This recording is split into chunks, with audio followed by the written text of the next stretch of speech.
প্রথম অভিযোগ তো আমার হয়েছে x sports minister Arup Biswas, তারপরে ওনারই রিলেটিভ জুই বিশ্বাস এবং আরও কিছু আমলা প্লাস পুলিশের এগেনস্টে যেহেতু কেস, তখনকার এক্স ডিজি মানে এখনকার এক্স ডিজি রাজীব কুমারের এগেনস্টেও রেখেছি আমরা।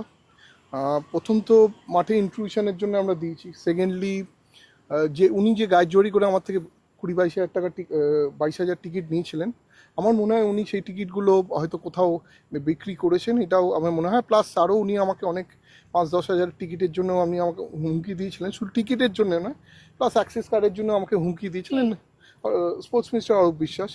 এবং জুই বিশ্বাসও ইনডাইরেক্টলি আমাকে হুমকি দেওয়া হয়েছিল যে ওনাকে অ্যাক্সেস দিতে হবে। তো আমি সেটা রাজি হইনি বলে উনি লাস্টে মন্ত্রীর ইনফ্লুয়েন্স খাটিয়ে উনি মাঠে ঢুকেছিলেন। আপনারা এটা জানবেন না, জুই বিশ্বাস এবং ওনার জুই বিশ্বাসের অ্যাক্সেস কার্ড মাঠে ছিল না, উনি ঢুকে শুধু মাঠে ঢোকেননি, উনি ফটোও তুলেছেন।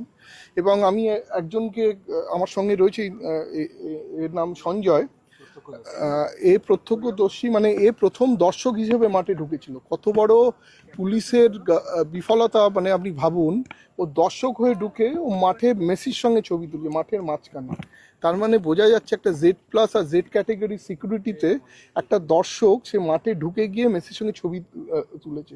ওর মতন কম করে 150-200 লোক এরম মাঠে ঢুকেছে। ও বলছে ও প্রত্যক্ষদর্শী, ও নিজেই দেখেছে যে এরম করে মাঠে ঢুকেছে। এবং ওর কনসিয়েন্সে লেগেছিল যে আমার মতন একটা লোক যে একটা ইভেন্ট এত বড় করেছে, তার উপর যে ইনজাস্টিসটা হয়েছে, ও আমাকে অনেক দিন ধরেই বলছিল। তখন আমি বললাম ঠিক আছে, আমি যেদিনকে এফআইআর করবো সেদিন তুই থাকিস। ও আজকে আমার সঙ্গে ছিল এবং আমাকে বললো কথাটা।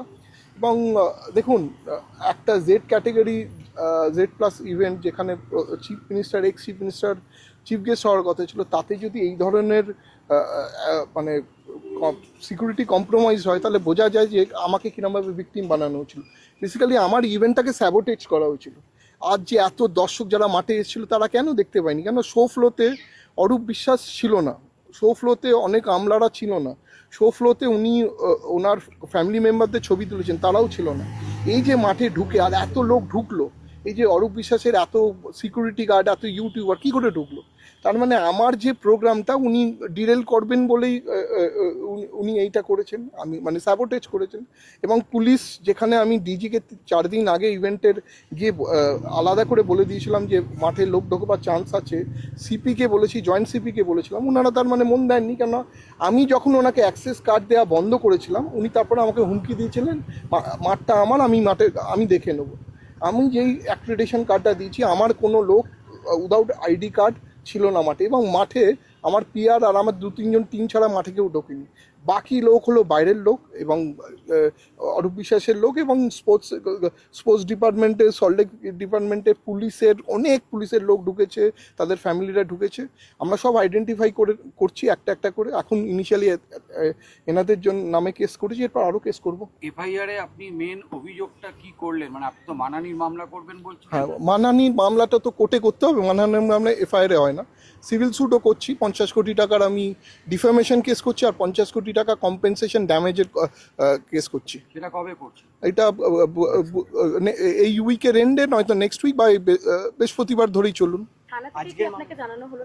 ওনারা গ্রহণ করেছেন, ওনারা লফুলি যেগুলো আনে, ওনাদের সিনিয়র টিমের সঙ্গে কথা বলবেন, ওনারা দেখবেন, ওনাকে রেসপন্স করবেন বলেছেন। এখন ওনারা গ্রহণ করেছেন কমপ্লেনটা।